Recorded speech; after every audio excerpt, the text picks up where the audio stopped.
Hey everybody, so tonight I saw Hellboy, directed by Neil Marshall, starring David Harbour, Milo Jovovich, Ian McShane, Sasha Lane, and Daniel Day Kim. Um, get ready for a long review. I have a lot to say about this movie. Let's start off with this is the one of the schlockiest movies I have ever seen in a theater. And there are only 3 scenes in this entire movie that I would say I liked, and 2 of them are fight scenes. All 3 of them are fight scenes, actually. Let's start with the acting. No one is particularly likable or good.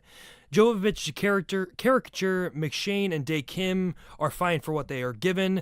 Perlman's performance, or not Perlman, David Harbour's performance is a clear copycat form of Ron Perlman's, even though it's a little bit worse, and the costume, I think, is not that great. It looks really gritty and grimy.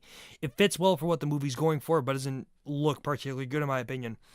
Uh, and Sasha Lane is absolutely terrible. I don't know if it's the horrendous British accent she has throughout this movie or the overall hatred for her character, but every time she was on screen, I found myself wishing I was deaf, dumb, and blind. The story is mostly fine, though it goes a little too long to be any good. I looked down at my watch about an hour and 20 minutes in, and I thought we were very close to the end because the climactic scene we were seeing, but it was merely the end of the second act. We had another 40 minutes left. This movie is 2 hours, and it feels a lot longer than it actually is. The musical score is atrocious. It has a constant need to use EDM remixes of either classical music or a new version of a classic rock song that feels very not out of place for what the movie overall is going for, but it doesn't sound very good in my opinion. Um, Sorry, my apologies. The execution is cliche and a terrible choice in my opinion. They do bring back the original score from the original Del Toro movies, which is a nice touch, and I feel is the best song in the entire movie. However, speaking of the Del Toro movies, this movie is over the top gory and gives off a cross between the Underworld and Resident Evil franchises. Speaking of the CGI and the gore, the movie feels like it has been. It feels like it has an inherent need to be overtly gory and vulgar in order to set itself apart from the Del Toro movies, which were relatively tame and fit a lot better as a PG-13 rating. There are literal pools of blood that come out of enemies and characters and humans, and it's almost nauseating sometimes what they do with some of the kills. That goes hand in hand with the terrible CGI that is horrendous throughout this movie. Multiple times they decided to magnify how bad it is by continually slowing down and cutting to unnecessarily slow motion shots that are so cliche, campy, and early 2000s as hell. It's painful at times. The character designs for the demons that come from hell look like demons from the Doom video game, both in style, look, and CGI. The script is weird as hell. Hellboy feels like a shitty carbon copy of Tony Stark, trying to force in jokes and quips when they do not feel natural.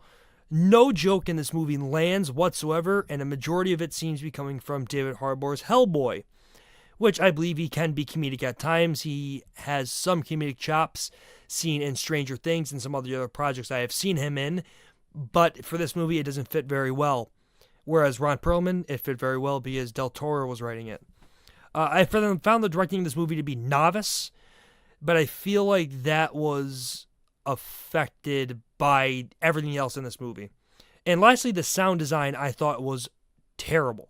In multiple scenes, Harbour's dialogue was clearly ADR'd in multiple fight scenes, and in a few scenes, it felt like the overall volume of dialogue that was being delivered by characters fluctuated from being very high to very low, back to back.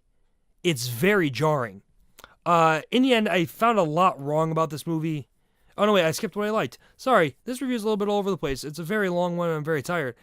For what I liked, however, unfortunately, there wasn't much. Like I said, there's a great practical effects fight scene that is still quick cut to all hell, but it is pretty damn good. There is a horrendous CGI fight scene with giants, which is painfully CGI, and you can tell David Harbour is just on a green screen set and everything else is fake around him. But it's still cool, I would say.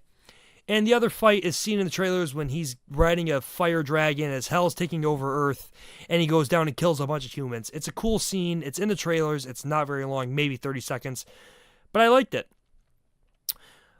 In the end, even though I found a lot wrong about this movie, not to mention the inclusion for the 12th time in the last 3 years, King Arthur and Merlin, I don't despise myself for seeing this movie.